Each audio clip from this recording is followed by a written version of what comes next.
Episode 15 was called The Third Wheel.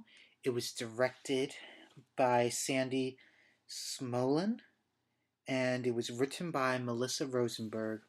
It had 9.4 million people watching, and the original air date was January 7th, 2004.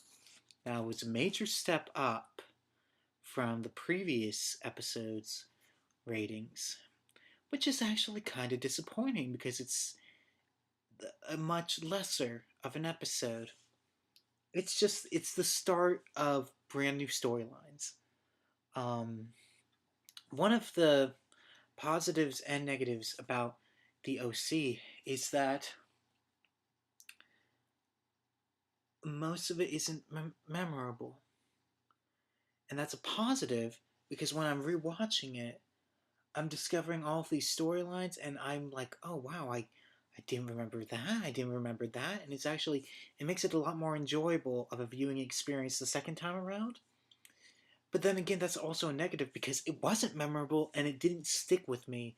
And it hasn't stuck with me after these years. There's very few scenes from this show that I actually do distinctly remember. And I've commented about like 3 of them already. So,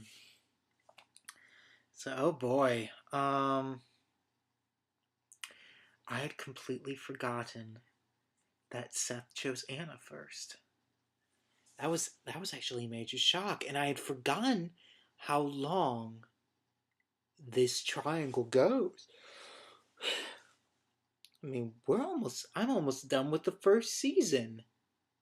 And it's still going on. Bloody hell.